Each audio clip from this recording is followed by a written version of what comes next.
This week, what U.S. national security officials are warning headed up to the election and beyond. The U.S. Department of Homeland Security, the FBI, have been expressing concern about the possibility for violence as Americans get ready to go to the polls in next week's presidential election. And a changing face of Americans and how the rise in racial and ethnic divisions are impacting the race for president. They're bringing drugs, they're bringing crime, they're rapists, and some, I assume, are good people. We will come together based on what we all know we have in common, and we will not let those people who are motivated by hate separate us or make us feel fear. Join us on The Voice of America as we explore the issues in the news.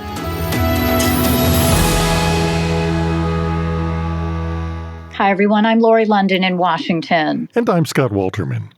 The United States continues to become more ethnically diverse, and as it does, the white majority continues to shrink. It's become a major theme in the presidential campaign. They hate our country because who would want to have millions of people coming into our country?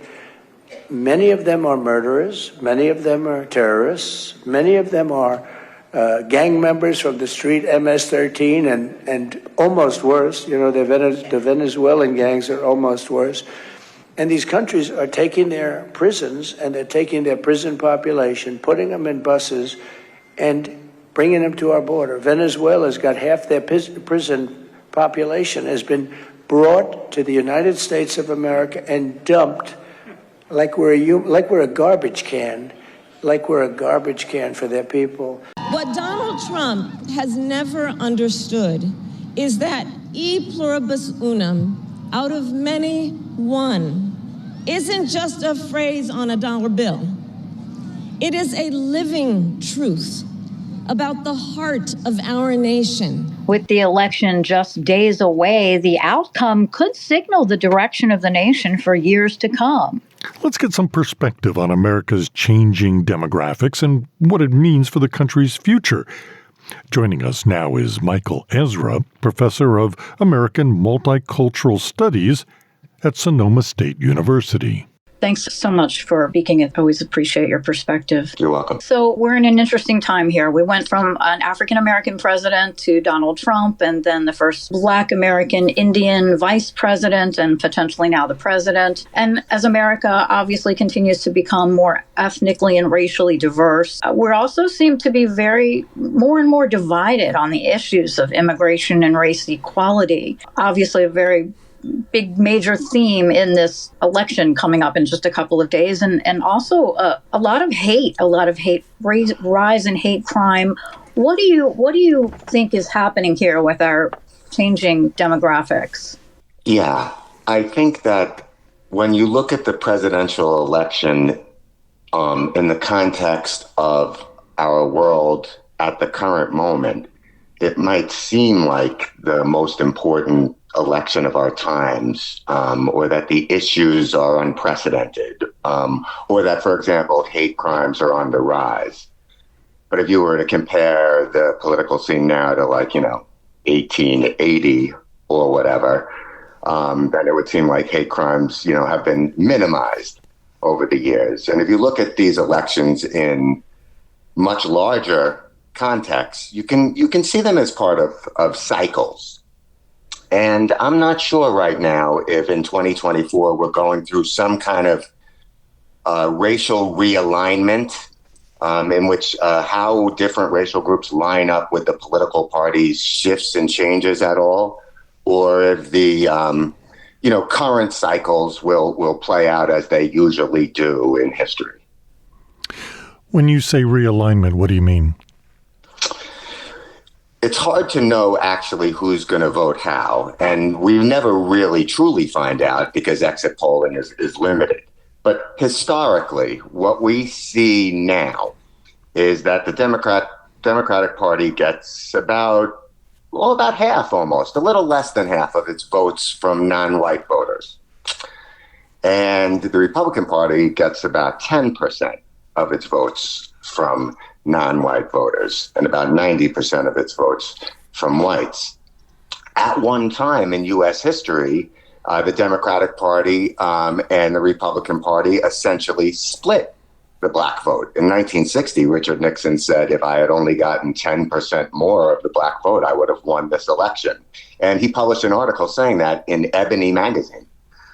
So there was a time when the Republican Party had the idea that the strategy would be to peel off those newly franchised black voters in the 1960s and play off the animosity that black voters had towards the Democratic Party in the 1960s as the racist party. But then the Democratic Party realigned in the 1960s. It backed strong civil rights legislation behind Lyndon Johnson, who was, originally like a Southern Democrat. And as a result, the Republican Party was able to capture the legislation, and they joined the Republican Party, which then dominated election cycles for 20 years. You had Republican presidents in 5 out of 6 elections following Johnson's presidency. So that's what I mean by a realignment. Well, in that regard, you can see Hispanic voters for sure drifting to the right. So in 2016, if you looked at Donald Trump's original run for president, he was standing at 1% in the Iowa caucuses. And the Republican Party leadership, like the Republican National Committee, all of whom quit once Trump won, didn't back him at all. The Republican Party elite in 2016 backed 3 candidates that I can think of, the favorites. There was Jeb Bush, there was Ted Cruz, there was Marco Rubio. Cruz and Rubio's ties to Latino voters are obvious. Jeb Bush, though, also speaks fluent Spanish, is married to a Latina, majored in Latin American studies in college, did term abroads in Latin America. So he has strong ties to Latinos and was the governor of Florida, and you have to have some ties to Latinos to win that state. So the strategy of the Republican Party, I think, was to try to peel off as many Latino voters using conservatism as the common thread from the Democratic Party. But instead, what happened was that Trump's anti-immigrant message, and in some ways anti-Latino immigrant message, won the day with Republican voters. So that realignment got stalled. There is talk of some drift by Latinos towards Trump, but we don't know actually how the election is going to play out. But the Republican Party, if Trump loses, almost certainly will resume that strategy of not just playing to a white base, but trying to expand that base as the only way to stay competitive in national elections. They have lost the popular vote in 6 out of the last 7 elections, with only George Bush in 2004 winning. So this is actually a dire situation for the Republican Party in terms of mobilizing the national electorate. Issues that used to work for them, like abortion, which Reagan used to rally a 49-state win in 1984, is a loser for them in 2020 and 2022. Right. And the rise in immigration and anti-immigration, talking about deporting millions of immigrants, just this anti-immigrant sentiment, it's sort of contrary to the founding of the country. If you look back, nation of immigrants, what would you say to people that, would be sort of a miscalculation as to the impact of immigrants on the country as a whole? I think that unless you really study immigration and have your own metrics for what qualifies as progress or positive impact, it would be really hard for anyone to make a reasoned statement beyond their own personal ideology of what the overall net result of immigration has been to the United States in historical context as well as in the present. And I think there is the tendency by some people to make a hero out of the 19th century immigrant, but not necessarily the 20th or 21st century immigrant. And something to some degree that has to do with the racial remix of U.S. immigration. You had in the 1890s, early 20th century, up until like the 19-teens, about 90% of immigrants to the United States coming from Europe. And not all of them were accepted in equal measure. But nowadays, you have a reversal of it. About 90% of immigration to the United States comes from outside Europe. So you have kind of a different looking immigrant coming to the United States. You have the United States population changing in terms of white versus non-white. The census has been overcounting whites for quite a long time. Combined with differing birth rates and racial groups and immigration, you have a different racial mix of the United States. Whites will no longer be 50% of the population relatively soon. And why most Americans do believe that is not a negative per se, there is a portion of the electorate, about 10 to 20% of the electorate, more strongly correlating with whites, that does express openly fear of the changing racial demographic of the United States. And in Donald Trump's case, there is the belief, I think, of a lot of people that he doesn't like immigrants. And you hear even his initial run for president, the first speech that he does. And he talks about, some of them are rapists. They come from Mexico. They come from Asia. They probably come from the Middle East. So you would think Donald Trump, is anti-immigrant. But if you look at Donald Trump's personal life, all four of his grandparents came from Europe. 2 out of his 3 wives came from Europe. The people he surrounds himself with are immigrants. So Donald Trump seems to have benefited from and enjoys the company of immigrants from Europe, but not necessarily from other parts of the world. And that does indicate that, at least in some of his messaging, race has something to do, immigration in some ways is a stand-in for a racial worldview, a racial ideology. Well, to pair that with what you were saying about early immigration from Europe, you hear that when people say, oh, well, they're Irish or they're Italian. Well, my people came in legally, but they did not. They got on a boat, they landed at Ellis Island, they applied for asylum, and then disappeared into Manhattan. It's the same thing, pretty much, that's happening on the southern border. There are many parallel myths between how people speak about immigration back in the day, so to speak, and how they speak about it now. And right, there is the myth that everyone who came here, prior to 1924 or whatever, came here legally. And there is the idea that most people came here with nothing and yet still managed to make it. So why are we providing, safety nets for people who come here now? But the truth is that America needed immigrants to come in the early 20th century to help build up American cities and industry. And there were a lot of incentives for people to come, and a lot of people who may have come here perhaps undercapitalized came here with skills that what they were unable to practice and benefit from so much in their home country, but would be able to be a stonemason or a carpenter or a pipe fitter or a steel worker in the United States, where those kinds of opportunities for industrialization came slightly after European industrialization. And now it seems like a portion of our population is vilifying immigrants as somehow taking jobs away from people. And it also seems like there's a rise in white nationalism, not just even here in the U.S., but globally, as well as, African American voters in particular being the target of voter suppression efforts that could, dilute their voting strength. Do you see that also as a factor in all of this? Well, if you listen to some people, ultimately what this election will come down to is Democrats getting out the black vote.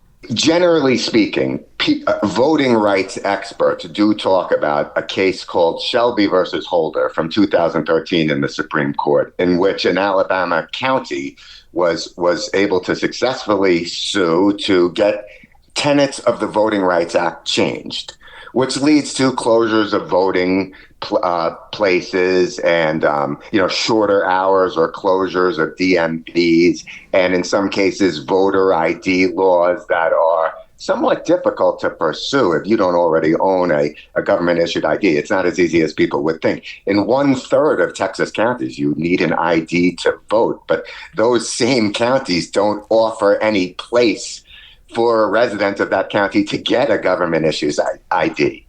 So in places where there's like a narrow margin of victory or loss, like Atlanta, like Detroit, like Milwaukee, like Philadelphia, in those swing states, it's very important for Democrats to mobilize the black vote, make sure that no voters are suppressed, make sure that the lines keep moving, make sure that the machines work.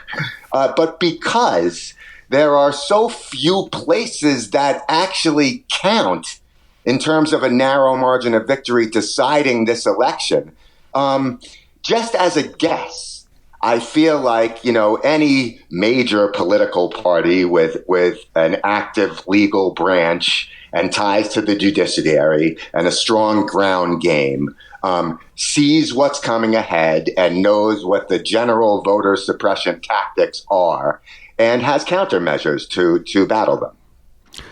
Last big picture question. You mentioned cycles, and I have this cycle theory where we become complacent over long periods of time, and every 40 or so years, we face a crisis that we have to rise to. McCarthyism, Watergate, now. And we do. We rise as Americans to the occasion. What is interesting to me during this time period is the kind of contradictory messaging that individuals, institutions, and let's just say groups of people exude. You have the Washington Post, whose slogan became in the Trump era, "Democracy dies in darkness," who then refuses to endorse. And I actually think one of the biggest stories of this whole election cycle is probably going to be the takedown of the owner of Amazon, who has been posing on a yacht with muscularity and with a very glamorous wife, trying to adopt a traditional kind of manly image, who instead shrunk from the challenge of Trumpism. And I think that kind of the parodying and lampooning of that kind of hypocrisy is going to play out over the next 4 years. Right, because the editorial board was ready to endorse Kamala Harris, and then suddenly they were not allowed. Yeah, the newspaper, has endorsed the candidate for quite a long time and now didn't, and that has raised eyebrows. And in terms of culture, 250,000 people canceling their subscriptions to the Washington Post in a matter of days, 10 to 12% of their readership. To me, that's actually a sign of energy on the left. All right. We really appreciate your perspective. Thanks so much. Oh, thank you very much. Michael Ezra, Professor of American Multicultural Studies at Sonoma State University.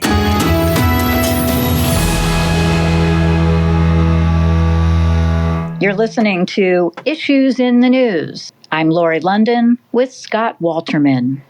I will say and repeat what I think most people understand. In America, in a democracy, we should have no room for, nor should we ever condone any form of political violence. In a democracy, people will debate, people will disagree, but not resort to violence. And everyone should speak out about that, including and especially anybody who's running for president of the United States. U.S. Vice President Kamala Harris, speaking after the assassination attempt on her rival in the election, former President Donald Trump. Since the January 6th attacks on the U.S. Capitol, conspiracies and accusations that the 2020 election was rigged have continued. Republican presidential candidate Donald Trump has continued to insist the last election was stolen from him, and ahead of next week's election, Trump has been making similar unfounded statements. But I hope you can watch, and you're all over the place, watch for the voter fraud, because we win. Without voter fraud, we win so easily. Hopefully we're going to win anyway, but we want to keep it down. You can keep it down just by watching. Some voters are too nervous to even put campaign signs in their lawns. People just don't want to, even Trump supporters, they just don't want to hear it from their neighbors. They don't want to take the risk of somebody confronting them or tearing down their lawn sign or whatever might happen.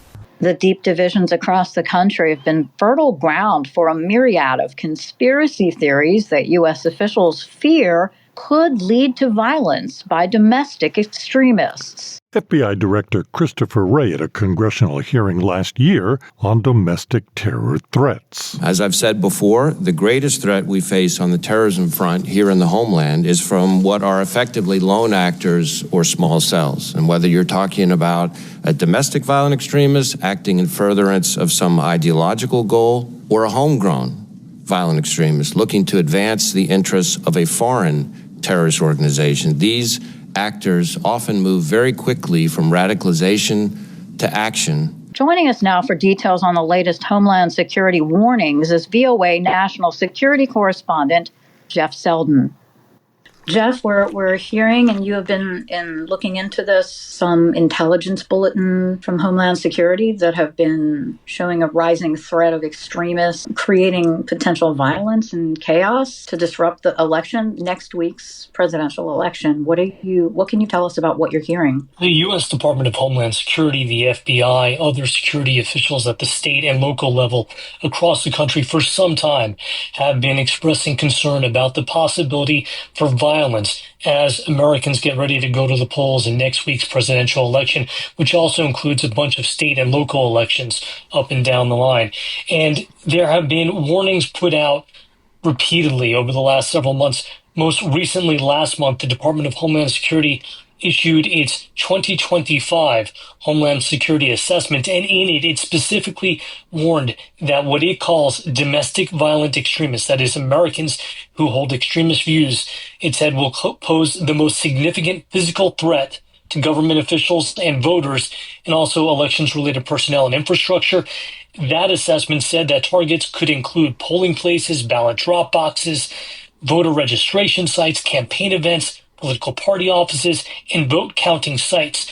Now, in conjunction with that, DHS and the FBI have been amplifying those warnings and have issued a series of non-public security bulletins to police agencies across the country. Some of these were obtained by a group called Property of the People, which describes itself as a nonprofit group that is dedicated to government transparency.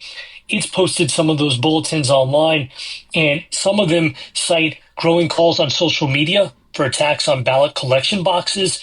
There have also been warnings about calls for civil war, and some of the bulletins say that those calls, and magnified after the July 13th attempted assassination of former president and Republican presidential candidate Donald Trump. So there's been a lot on their plate, and they've been looking at that, and they've been warning about it. There is a heightened sense of urgency to make sure that the elections are safe. It's not just election day, right? There are a number of warnings within this singular warning about the election. Some of the warnings, as I mentioned, focused on attacks on ballot drop boxes or ballot collection boxes.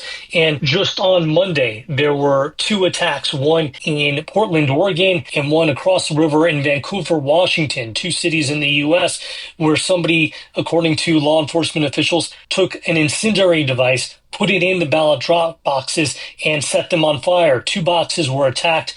In one, just a couple of ballots were thought to have been destroyed, but in the other, it could be much more.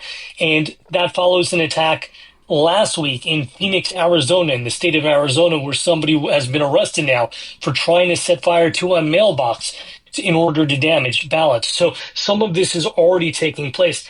In addition to the potential domestic threat, the U.S. intelligence agencies that focus more on external threats from foreign adversaries warned last week that they suspect, and they have reason to believe, that both Russia and also possibly Iran are moving ahead with plans to foment and inspire election-related violence as the elections take place. Jeff Selden, VOA's national security correspondent, thanks so much for the info. Anytime. And that's all the time we have this week. On behalf of all of us here at VOA, thanks so much for listening. Join us next week for more Issues in the News. Until then, I'm Lori London. And I'm Scott Walterman.